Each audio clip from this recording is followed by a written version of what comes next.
Sarah, usually when we sit down to do a deep dive, we are trying to make the world feel a little bit smaller.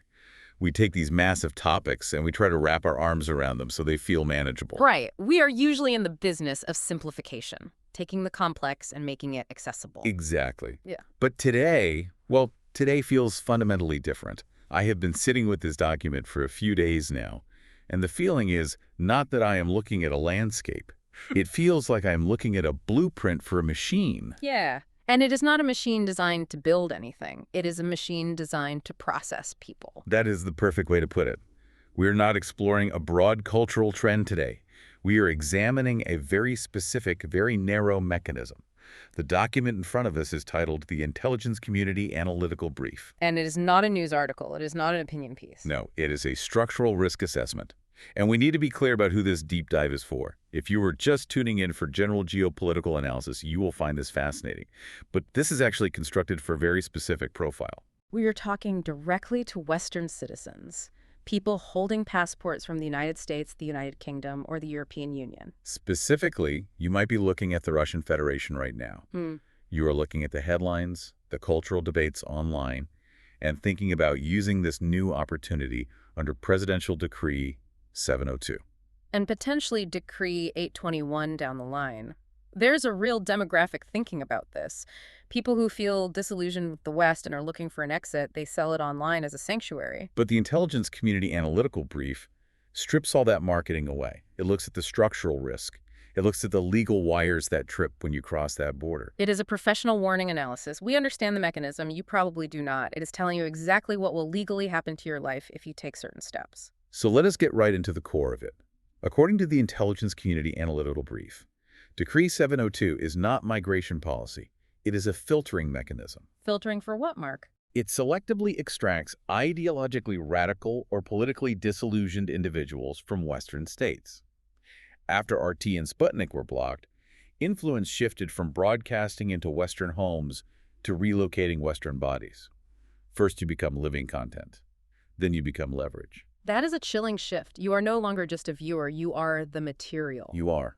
And I want to repeat clearly, this is not relocation, it is repositioning. Repositioning. That implies intent from the system. It implies that the person moving is being placed on a board for a specific purpose. Exactly. The brief breaks this down into stages. Section 1 of our outline here focuses on this concept of relocation to dependency. It is a staged progression. A four-stage trap, essentially. Right. Stage 1 is relocation under Decree 702. Yeah. This is the ideological intake. You see the ads, you decide to go. And Decree 702 makes it incredibly easy. It bypasses standard immigration law. It waives the requirement to prove knowledge of the Russian language or history. They lower the drawbridge to widen the funnel. But then you hit Stage 2, legal dependency through temporary residence. And this is where the reality sets in. Then comes Stage 3, reputational isolation from your home country. And finally, Stage 4, contract military service under Decree 821. Mark, where does the trap close? Temporary residence, RVP under Decree 702, is non-renewable. It is a 3-year dead end.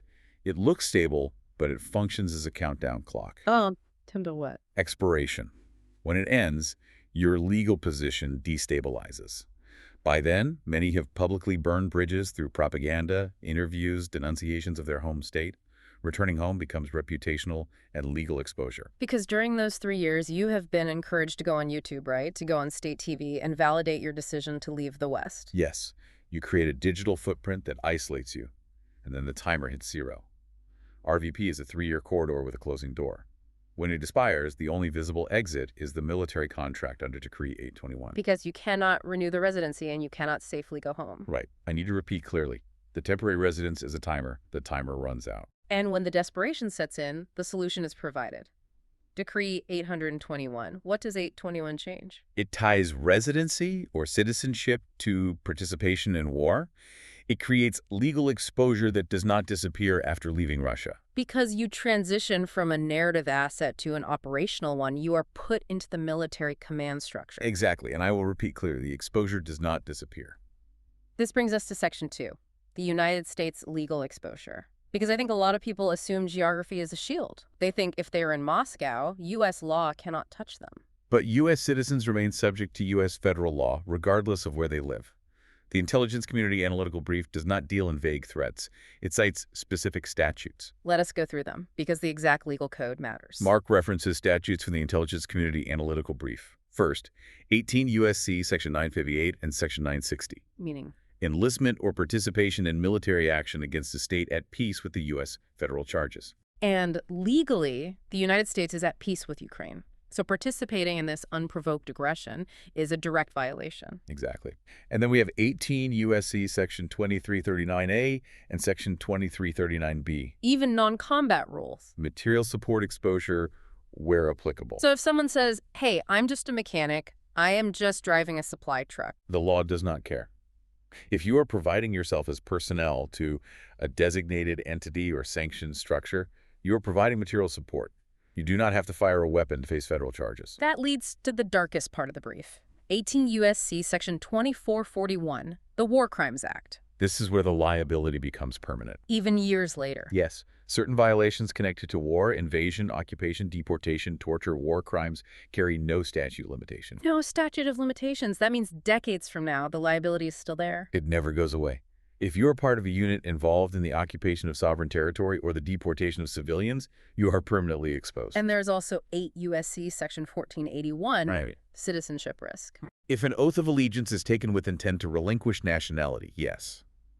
Decree 821 often requires a formal oath to the Russian Federation. So you are handing the government the exact evidence they need to argue you intended to give up your U.S. citizenship. And we have to state clearly, charges can surface years later. Sealed indictments, travel bans, arrest warrants are realistic. Because they do not need to arrest you in Russia. They just wait. They wait for you to try and take a vacation to Turkey or try to open a bank account in a third country.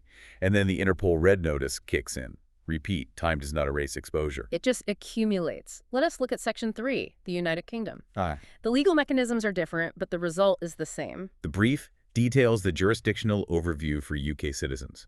It starts with the Foreign Enlistment Act 1870. Which is an old law, but it is entirely active. It makes it illegal for a British subject to enlist in the military of a foreign state at war with a friendly state. And then there's the Terrorism Act 2000. That gives the UK government massive, broad powers regarding support for prescribed acts. But the real hammer the UK has is citizenship deprivation authority. Passport laws. If conduct is judged against public interest, yes. The Home Secretary has the discretionary authority to revoke your citizenship.